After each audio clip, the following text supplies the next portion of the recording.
Hey guys, it's Dawn here, and today I figured I'm 880 miles in, and I figured I'd do a video talking about how things that I've learned from the beginning till now, and maybe things that I wish I'd known, like tips and stuff for beginners. So the very first thing is learn your machine from the very get-go. And this applies to experienced people too. When you get a new wheel, even if you've been riding forever, a new wheel is going to act different, it's going to feel different, and all that. So you do need to learn that wheel.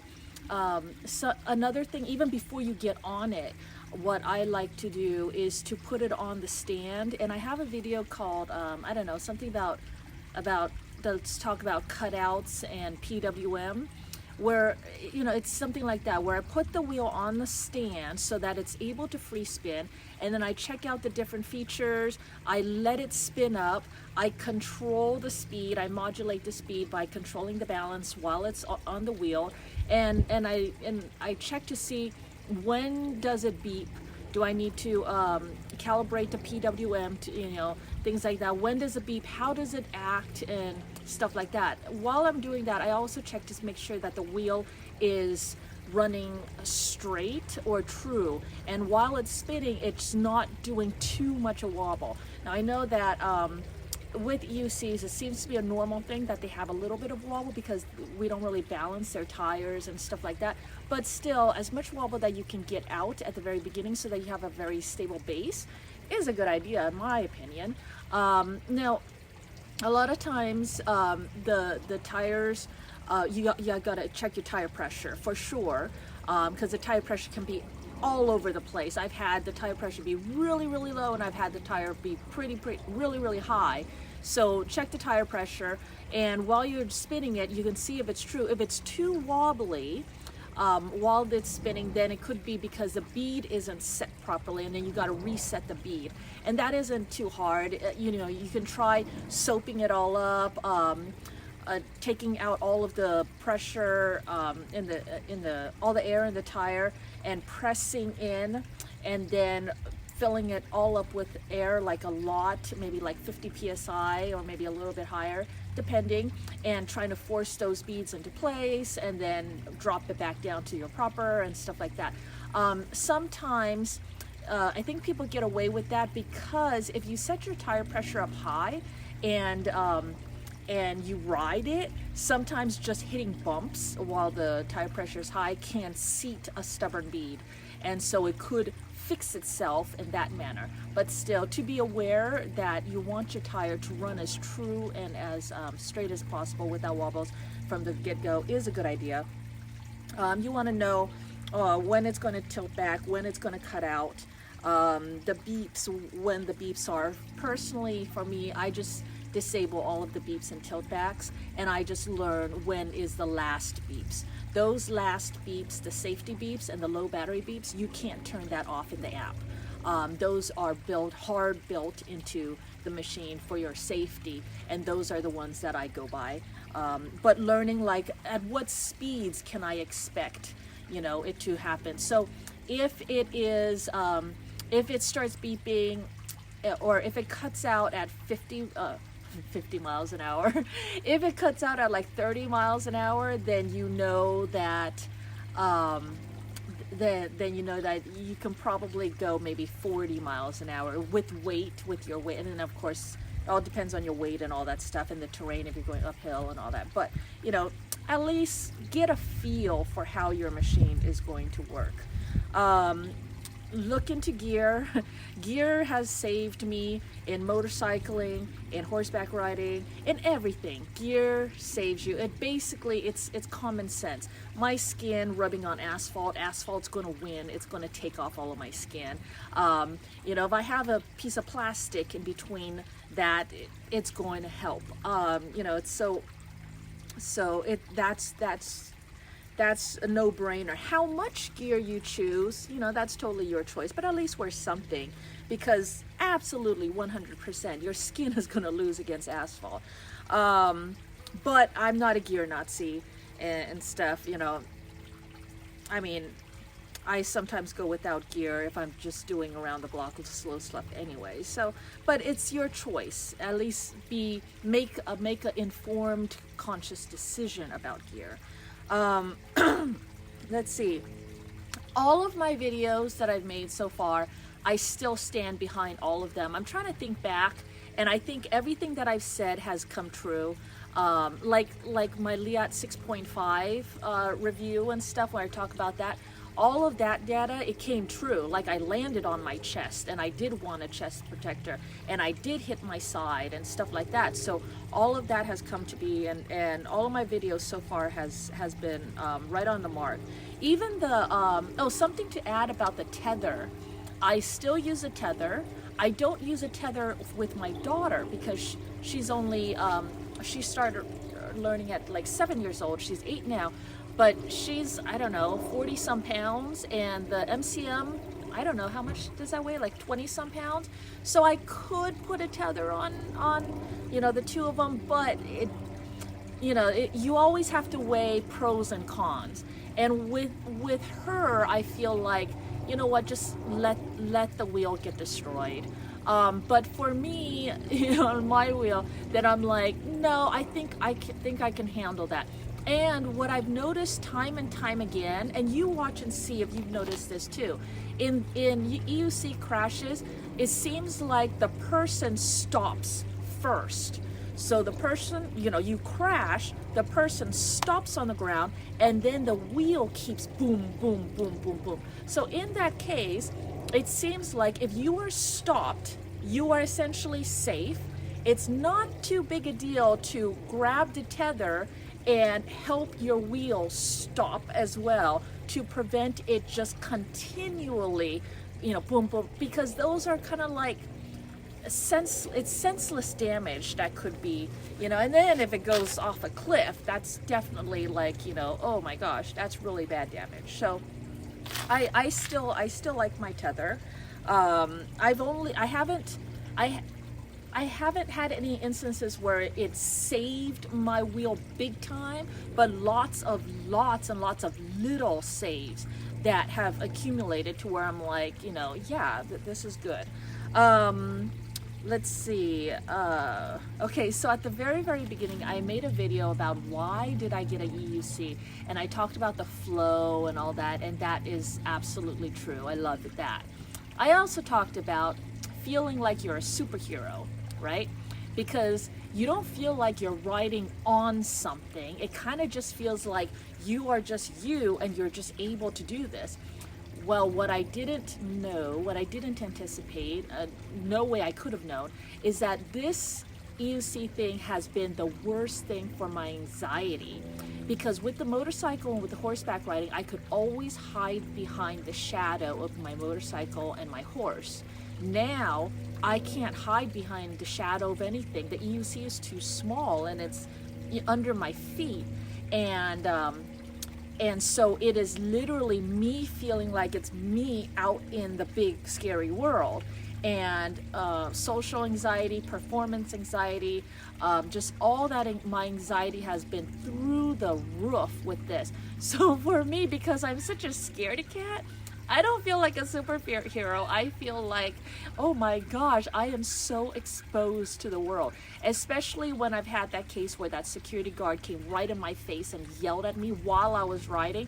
I mean, people are able to do that when you're riding on the beach paths. People are able to get right up in your face, you know, and they could never do that when I was on my horse and on my motorcycles. But I'm just, in a crowd, you are like, so exposed is how I feel. So I've had to do a lot of things to try and get through that, and that has been the hardest challenge of my EC journey. Mounting is difficult, and it's a whole psychological block for me. I can mount just fine when I'm by myself, no pressure and all that, but when I'm in a group, mounting is hard, the whole performance anxiety thing and stuff. So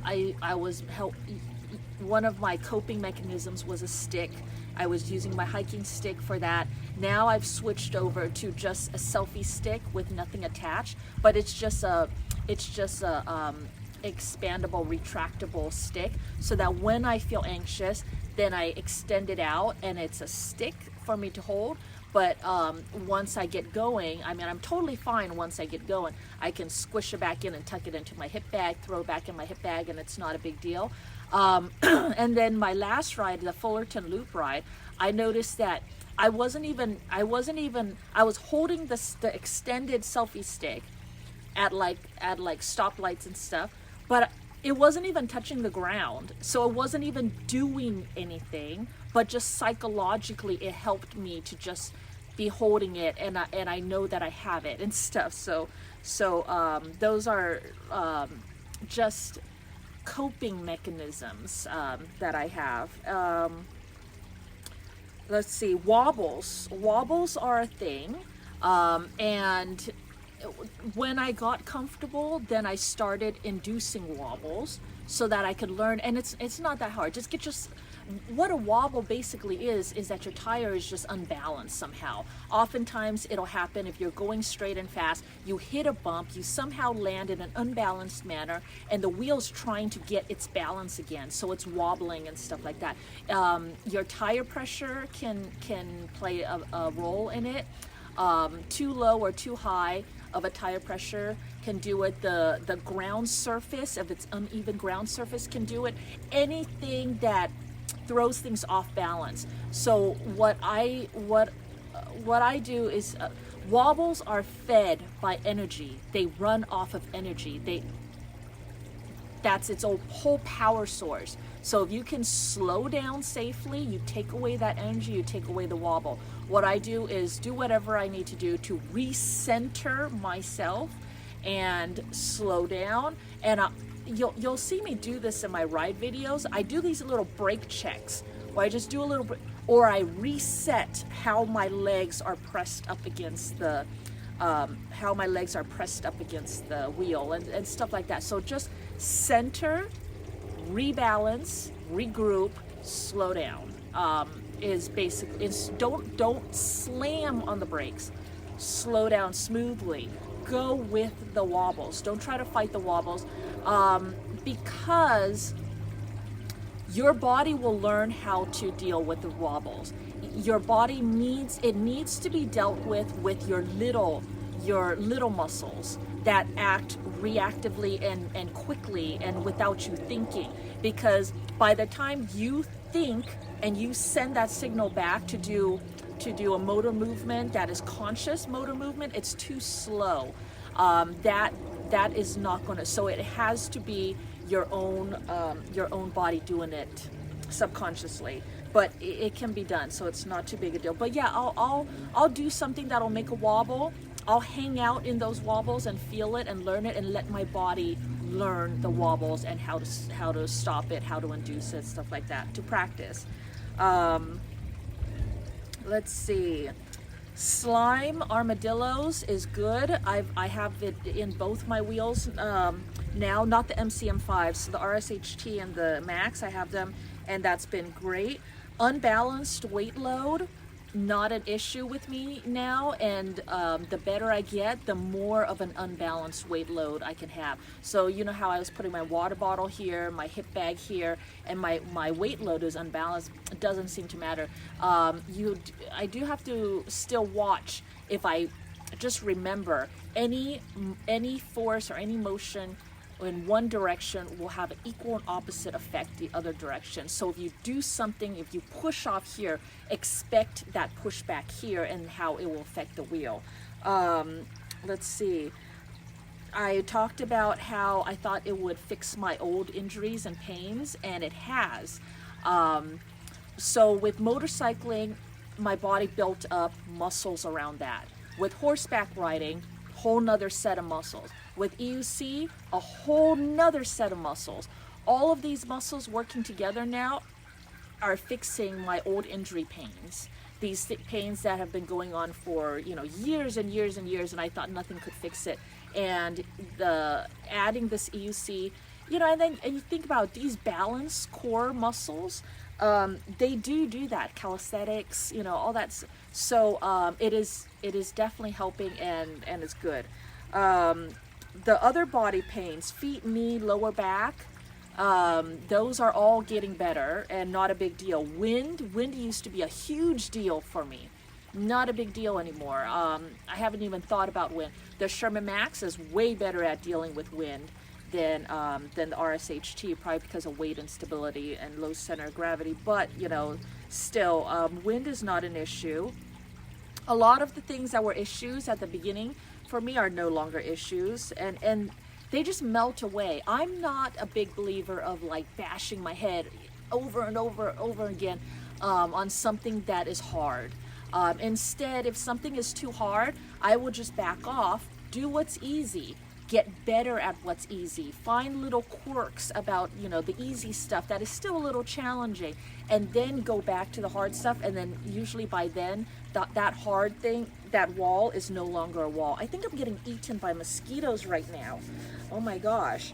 Draw on previous experiences. So for me, when I first started trying to learn EUC and I couldn't get it, what finally made me get it was by pretending that I was just riding a motorcycle. So I would do this and I just pretend it was a motorcycle, and then I could do it because honestly, motorcycling, a bicycle, that is left-right balance. So you do have it in you somewhere if you know how to do those things too. But, you know, so draw upon that, visualize that, and then help. The other thing is like mounting. You know what helped me with mounting is, you know, when you have to get something really high up on an upper shelf or something, and then you have to step on something else and then you jump up to just get that real quick.